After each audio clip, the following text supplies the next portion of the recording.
आज से हम आरपीएससी स्कूल लेक्चरर की जो एग्ज़ाम है उसमें इंडियन हिस्ट्री के जो टॉपिक है उनके टॉपिक वाइज क्वेश्चन सॉल्व करेंगे। पहला टॉपिक है गुप्त और मुगल काल के दौरान साहित्य कला और वास्तुकला का विकास। पहला क्वेश्चन है गुप्त काल के दौरान अभिज्ञान शाकुंतलम की रचना किसने की थी। ऑप्शन है भास, कालिदास, वानभट्ट और बाणभट्ट। तो इसमें आ जाएगा कालिदास। दूसरा है कुमार संभव महाकाव्य का संबंध किस काल के साहित्य से है। मौर्य काल, गुप्त काल, मुगल काल और दिल्ली सल्तनत। तो इसमें आ जाएगा गुप्त काल। गुप्त काल के प्रसिद्ध ग्रंथ अमर कोश के रचयिता कौन थे। इसमें आएगा ऑप्शन है अमर सिंह, कालिदास, पतंजलि, वराहमिहिर। तो इसमें आ जाएगा अमर सिंह। बृहत संहिता की रचना किसने की थी। कालिदास, वराहमिहिर, अमर सिंह, आर्यभट्ट। तो बृहत संहिता में आ जाएगा वराहमिहिर। संस्कृत साहित्य में रघुवंश का स्थान किसके द्वारा रचित होने के कारण है। विष्णु शर्मा, कालिदास, पतंजलि, बृहस्पति। तो इसमें आ जाएगा कालिदास के कारण। गुप्त काल में नालंदा विश्वविद्यालय की स्थापना किस शासक ने की थी। समुद्रगुप्त, कुमारगुप्त, चंद्रगुप्त प्रथम, स्कंदगुप्त। तो नालंदा विश्वविद्यालय में आ जाएगा कुमारगुप्त ने। गुप्त काल के किस रचनाकार ने महाभाष्य की रचना की। पतंजलि, कालिदास, बाणभट्ट, अमर सिंह। तो इसमें आ जाएगा पतंजलि ने। गुप्त काल में ज्योतिष पर आधारित प्रमुख ग्रंथ कौन सा था। अष्टाध्यायी, बृहज्जातक, अमरकोश, पंचतंत्र। तो ज्योतिष में आ जाएगा बृहज्जातक। गुप्त काल में साहित्यिक धरोहर को संरक्षित करने में मुख्य भूमिका किसकी थी। समुद्रगुप्त, चंद्रगुप्त द्वितीय, कुमारगुप्त, स्कंदगुप्त। तो साहित्यिक धरोहर संरक्षण में आ जाएगा चंद्रगुप्त द्वितीय। विष्णु पुराण की रचना किस काल में हुई। मौर्य काल, गुप्त काल, मुगल काल, पल्लव काल। तो इसमें आ जाएगा गुप्त काल में। मुगल काल के साहित्य पर आधारित प्रश्न। अकबर के दरबार में आईने अकबरी किसने लिखा। अब्बुल फजल, बीरबल, तारसेल, मीर कासिम। तो इसमें आ जाएगा अब्बुल फजल। मुगल काल में तुजुक ए जहांगीरी किसने लिखी। शाहजहां, जहांगीर, अब्बुल फजल, औरंगजेब। तो आ जाएगा तुजुक जहांगीरी, जहांगीर ने। अकबर के दरबार में किसे नवरत्नों में शामिल किया था। अब्बुल फजल, तानसेल, बीरबल, उपरोक्त सभी। तो इसमें आ जाएगा उपरोक्त सभी। हुमायूं नामा की रचना किसने की।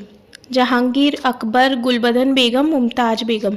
तो हुमायूं नामा की थी गुलबदन बेगम ने। मुगल काल में फारसी साहित्य का स्वर्ण युग किसके शासन में था। तो बाबर, हुमायूं, अकबर, औरंगजेब। तो फारसी साहित्य का स्वर्ण युग था अकबर के काल में। नेक्स्ट क्वेश्चन है किस मुगल शासक ने कुलियत ए हाफिज का अध्ययन किया। ऑप्शन है शाहजहां, औरंगजेब, बाबर, अकबर। तो इसमें आ जाएगा बाबर। बाबरनामा किस भाषा में लिखा गया है। उर्दू, फारसी, तुर्की, हिंदी। तो इसमें आ जाएगा तुर्की में। शाहनामा का अनुवाद अकबर के काल में किसने किया। फैज़ी, अबुल फजल, तानसेन, बीरबल। तो शाहनामा का अनुवाद किया था फैज़ी ने। अकबरनामा का लेखक कौन था। बीरबल, फैज़ी, अबुल फजल, हुमायूं। तो अकबरनामा अबुल फजल। जहाँ आरा किस मुगल शासक की बेटी थी जिसे साहित्य में योगदान दिया। बाबर, शाहजहां, औरंगजेब, अकबर। तो इसमें आ जाएगा शाहजहां की बेटी थी जहाँ आरा। गुप्त काल में किसे भारतीय मूर्ति कला का स्वर्ण युग कहा जाता है। मौर्य काल, गुप्त काल, मुगल काल, पल्लव काल। गुप्त काल को सांची के स्तूप का पूर्ण निर्माण किस काल में हुआ। मौर्य काल, गुप्त काल, मुगल काल, दिल्ली सल्तनत। तो इसमें आ जाएगा गुप्त काल। गुप्त काल के दौरान सबसे प्रसिद्ध बौद्ध गुफा स्थल कौन सा था। एलोरा, अजंता, कार्ली, नासिक। तो इसमें आ जाएगा अजंता। गुप्त काल में बनी देवगढ़ का दशावतार मंदिर किस देवता को समर्पित है। विष्णु, शिव, ब्रह्मा, सूर्य। तो देवगढ़ का दशावतार मंदिर आ जाएगा विष्णु को। गुप्त काल के दौरान प्रसिद्ध सारनाथ के बौद्ध मूर्तियों का निर्माण किस सामग्री से हुआ था। लाल बलुआ पत्थर, संगमरमर, चूना पत्थर, ग्रेनाइट। तो इसमें आ जाएगा लाल बलुआ पत्थर। गुप्त काल की चित्रकला का प्रमुख केंद्र कौन सा था। अजंता, नालंदा, देवगढ़, कांचीपुरम। तो इसमें आ जाएगा अजंता। चित्रकला में क्या रहा है अजंता। गुप्त काल में प्रसिद्ध लौह स्तंभ कहाँ स्थित है। दिल्ली, सारनाथ, पाटलिपुत्र, प्रयागराज। तो इसमें आ जाएगा लौह स्तंभ दिल्ली में। गुप्त काल की स्थापत्य कला के विकास का मुख्य उदाहरण कौन सा है? अजंता गुफाएं, कतरिया महादेव मंदिर, दशावतार मंदिर और खजुराहो के मंदिर। तो इसमें आ जाएगा दशावतार मंदिर। गुप्त काल के दौरान वास्तुकला में सबसे अधिक उपयोग किस सामग्री का हुआ? ईंट, लकड़ी, पत्थर, धातु। तो इसमें आ जाएगा पत्थर। गुप्त काल की मूर्ति कला में मुख्य रूप से कौन से धर्म का प्रभाव था? बौद्ध, जैन, हिंदू, सभी। तो इसमें आ जाएगा सभी का प्रभाव था। मुगल काल में ताजमहल का निर्माण किसने करवाया? बाबर, अकबर, शाहजहां, जहांगीर। शाहजहां ने करवाया था। फतेहपुर सीकरी का निर्माण किसने कराया? बाबर, अकबर, शाहजहां, औरंगजेब। तो फतेहपुर सीकरी अकबर ने। हुमायूं का मकबरा कहाँ स्थित है? आगरा, दिल्ली, लाहौर, जयपुर। तो हुमायूं का मकबरा दिल्ली में है। मुगल चित्रकला का स्वर्ण युग किसके शासनकाल में था? अकबर, जहांगीर, शाहजहां, औरंगजेब। तो इसमें आ जाएगा जहांगीर। अकबर के शासनकाल में बुलंद दरवाज़ा कहाँ स्थित है? तो अकबर के शासनकाल में बुलंद दरवाज़ा स्थित है आगरा, फतेहपुर सीकरी, दिल्ली, अजमेर। तो फतेहपुर सीकरी।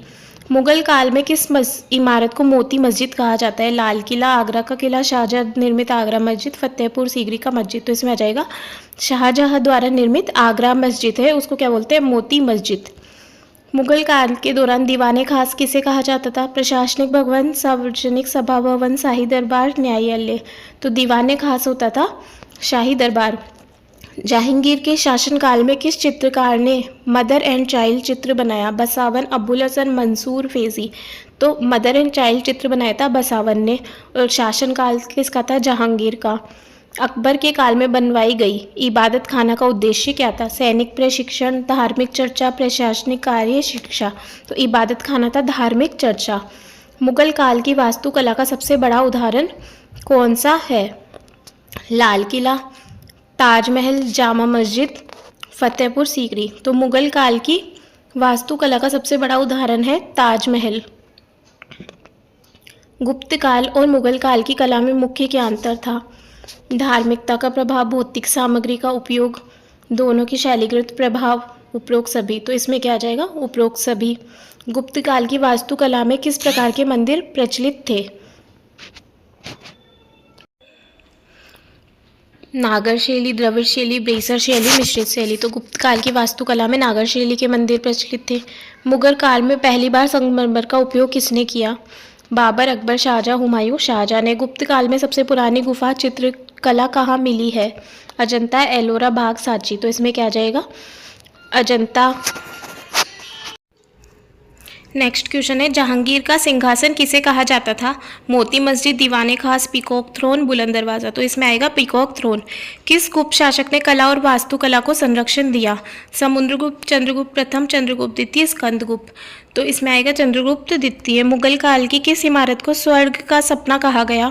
ताजमहल, फतेहपुर सीकरी, लाल किला, दीवाने आम। तो इसमें आएगा स्वर्ग का सपना ताजमहल। शाहजहांनामा किसके शासक काल की ऐतिहासिक पुस्तक है? बाबर, अकबर, शाहजहां, जहांगीर। शाहजहां के।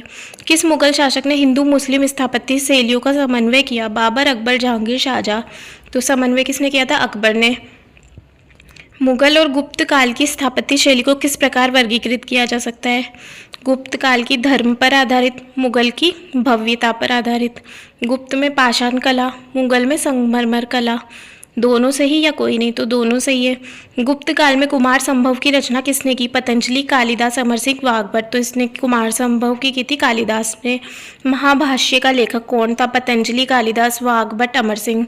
तो महाभाष्य के थे पतंजलि। सूर्य सिद्धांत किस क्षेत्र से संबंधित है? गणित, खगोल शास्त्र, वास्तुकला, चिकित्सा।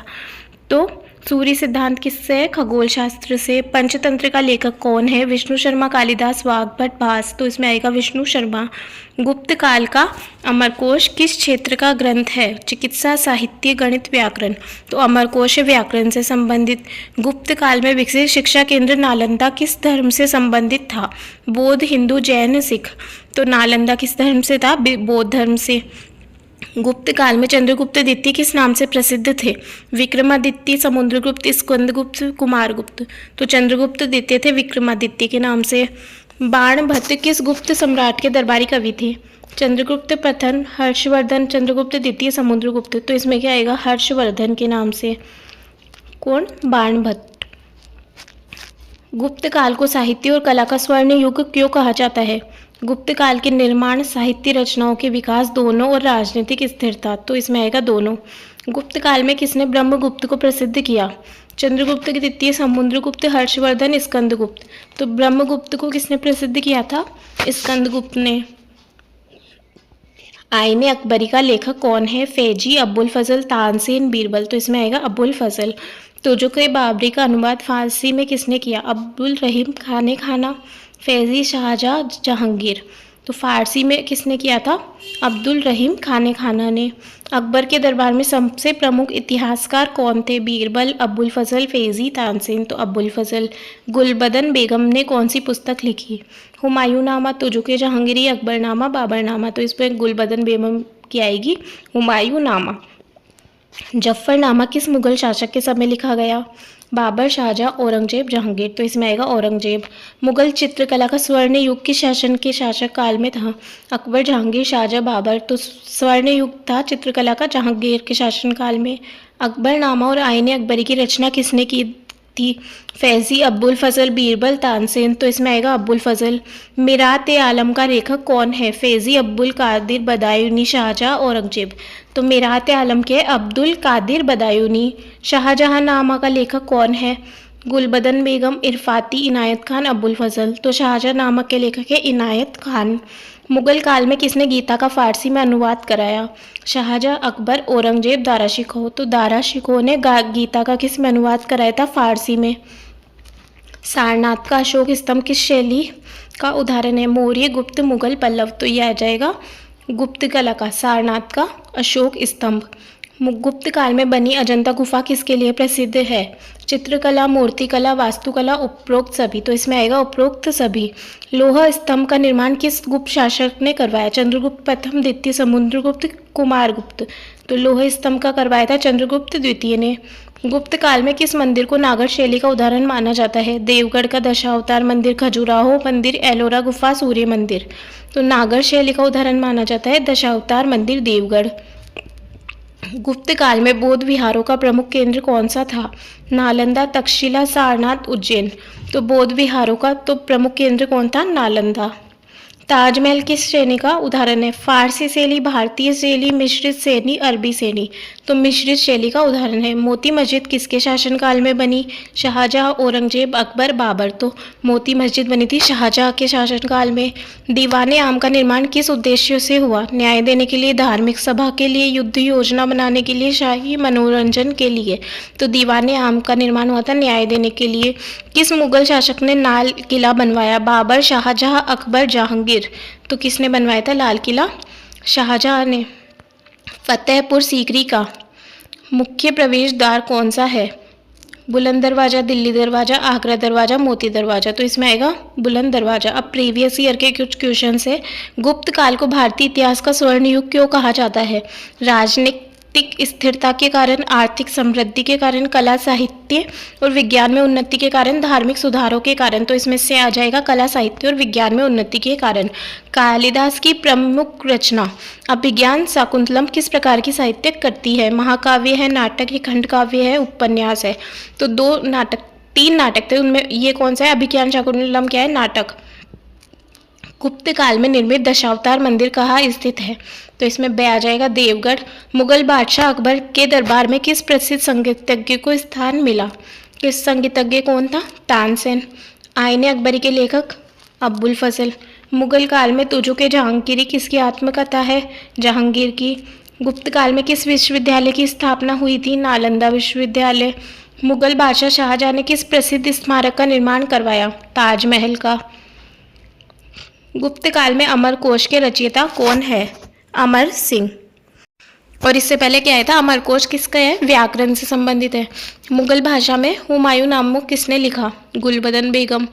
गुप्त काल में किस खगोल विद ने आर्यभट्टीय की रचना की? आर्यभट्ट ने। मुगल काल में फतेहपुर सीकरी का निर्माण किसने करवाया था? अकबर ने। गुप्त काल में सूर्य सिद्धांत किस विषय पर आधारित है? खगोल शास्त्र। मुगल काल में बुलंद दरवाजा कहाँ स्थित है? फतेहपुर सीकरी। गुप्त काल में नागर शैली का संबंध किससे है? वास्तुकला। मुगल काल में दीवाने खास का निर्माण किसने करवाया? शाहजहाँ ने। गुप्त काल में किस राज्य को कविराज कहा गया? समुद्रगुप्त। कविराज समुद्रगुप्त को। मुगल काल में किस वास्तु शैली को फारसी और भारतीय शैली का सम्मिलन माना जाता है? मुगल शैली को। गुप्त काल में निर्मित लौह स्तंभ कहाँ स्थित है? दिल्ली में। जहांगीर के मकबरे का निर्माण किस स्थान पे हुआ था? लाहौर में। गुप्त काल में अजंता की गुफाएं किस धर्म से संबंधित है? बौद्ध धर्म से। ताजमहल के वास्तुकार का नाम था उस्ताद अहमद लाहौरी। गुप्त काल में सारनाथ की मूर्तिकला किस शैली की थी? मथुरा शैली की। अकबर के शासनकाल में किसने टोडरमल बंदोबस्त लागू किया? टोडरमल ने। गुप्त काल में किस प्रकार की स्थापत्य शैली विकसित हुई? नागर शैली।